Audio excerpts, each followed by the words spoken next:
Okay, we have a 10-1, 50 East Oak, shots fired, shots fired. EMS 11 is taking male black northwestern. 32 is going to go to the hospital, serious condition. We have a total of 4 shooters. In addition to that, I'm being told one of them did have a weapon. An officer needs to be in those ambulances, and they need to be searched.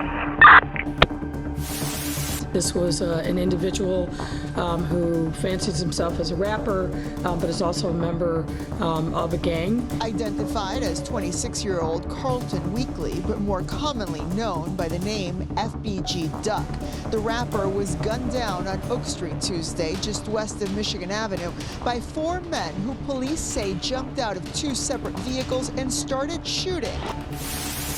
5 alleged Chicago street gang members now facing federal charges in connection with the shooting death of a local rapper downtown.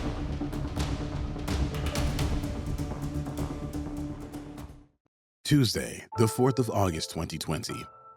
Carlton Weekly, known globally as the popular Chicago rapper FBG Duck of the Flyboy gang set, woke up looking forward to a positive day. The day was no regular day to him. It was the day he would buy gifts for his son's birthday, which was just about a week away on the 11th. FBG Duck was a multifaceted man whose character held many roles, but one he embraced the most was being a father. Duck left home that morning, accompanied by his girlfriend at the time. Their destination was the Gold Coast area, a luxury and boutique shop district near the city's downtown. What Duck didn't know was that rivals outside of his gang was also planning to arrive at a destination as well, but the destination was him. 4:10 p.m. on Oak Street, FBG Duck was in the vicinity. He got out of the car, driven by his girlfriend, and is said to have stood in a line outside. His mother, known to the industry as Mama Duck, confirms that at the time, he was in fact shopping for his son's upcoming birthday. Duck was probably all smiles thinking about how much his son would be happy, but the truth is, his son would be stricken with grief for the time on his father's life, only having a couple minutes left. As Duck was outside, those plotting on his life got into action. How they knew he was there? Most likely tipped off. Surveillance cameras captured the moment events were set into motion, showing what is believed to be a covert mission in progress. Assailant Charles Liggins, also known as C. Murda, Christopher Thomas, also known as C-Thang, Kenneth Robertson, also known as Kenny or Kenny Mac, and Marcus Smart, also known as Muwop, were captured on footage running down a stairwell at Parkway Gardens at 63rd and Martin Luther King Drive. Affidavit records state Smart, aka Muwop, and one other got into a Ford Fusion owned by Carlos Offord, also known as Los. The FBI believed Liggins, aka C. Murder, got into a Chrysler 300 with the remaining 2. From there, investigators were able to trace the vehicle's path from Parkway Gardens to the scene of the murder. Using video surveillance and police POD cameras, it was only a couple of minutes before Duck was caught unexpectedly by his rivals. But so many events were at play in that time span.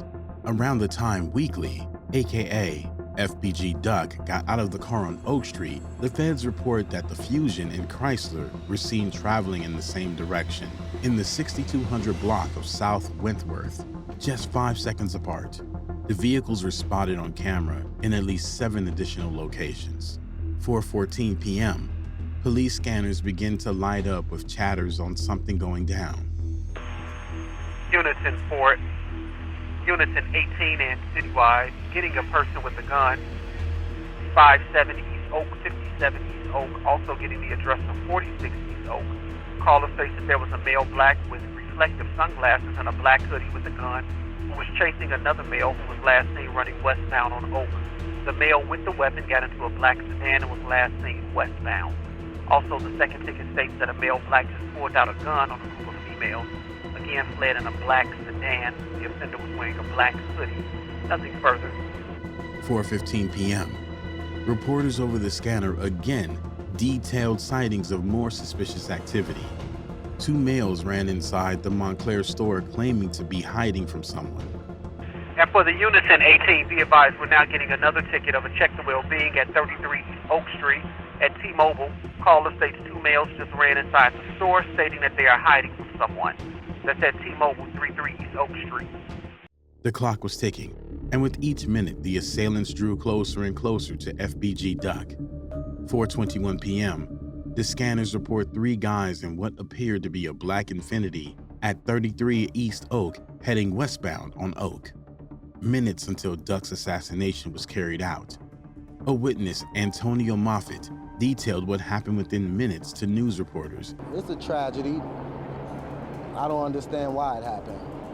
I don't even know what caused it. It was so calm and peaceful. And those 2 gentlemen, I thought maybe they was together, but one just started shooting at the other. And later in a text message, according to his recount of events, the shooting he witnessed was the first shooting with the guy walking out of the store with another, as if they knew each other.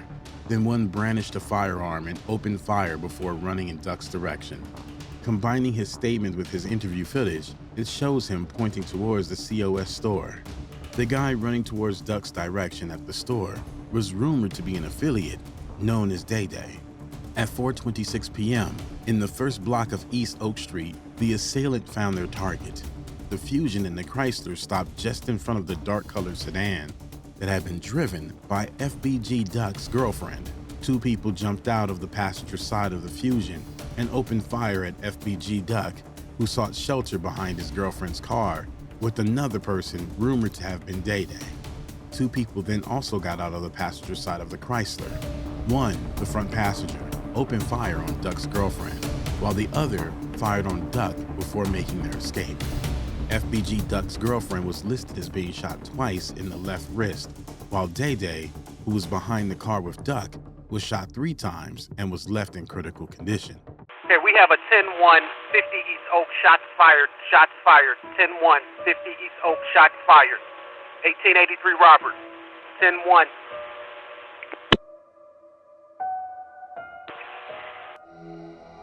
We got at least 2 people shot right here. 70 East Oak. FBG Duck was hit multiple times and left fighting for his life along with Day Day.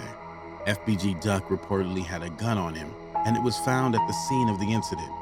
But later, his mother clarified it was his female companion who had the gun and fired back, as Duck never went anywhere without someone licensed to carry around him. Sadly, FBG Duck didn't make it. He succumbed to his injuries not long after. What started out as a day of being a good father, getting a gift for his son, ended with him losing his life in a brazen broad daylight attack. At 4:42 p.m., information on the scanner tells of the chaos and damage in the aftermath. One black male was reported in critical condition with serious wounds to the neck area. EMS 11 is taking male black northwestern. 32 is going to go to the hospital. Serious condition, wounds to the, looks like the neck and ear area. Both Duck and Day Day were in bad condition, so as to who in particular the dispatch was referring to is unsure. But images of Day Day after surviving the attack show his chest area stitched up, so it leans towards Duck being the one stated in critical condition. At the scene of the crime, officers reported to have collected 38 cartridge casings, including one .357 caliber casing. At the same time, the assailant, having accomplished their mission to bring an end to FBG Duck's life, was now focused on their getaway. The police scanner kept track of information being filtered in of sightings. The Chrysler was spotted on police cameras in 8 additional locations before surveillance video showed it returning to Parkway Garden at 4:56 p.m. According to affidavit files, the video showed Liggins, aka C. Murder, getting out of a passenger seat. Duck was gone, and it sent a shockwave through the industry and his home. According to his mother, who later sat down with popular media platforms Vlad TV, an entire new spin on the incident was brought to light. Because they spotted him. But truth be told, they was gonna kill him in that store. But he decided to leave, doing his duty that he didn't put them people at risk. He even told one of the young ladies in the store get in her car and leave. The ones responsible was in the wind, or so they believed. August 5th, the day after Duck was murdered, Chicago police reportedly found the Chrysler in the 2100 block of Gunderson in Berwyn and towed it. A search was conducted on August 13th, 2020, where investigators allegedly found a handwritten note that appeared to list Liggins, aka C. Murder's Facebook and Instagram accounts, as well as a phone number for Liggins and BM, which the FBI took to mean baby mama. In the midst of the intense events that took Duck's life, initial reports listed the escaped vehicle as a dark gray Chrysler and black Infiniti.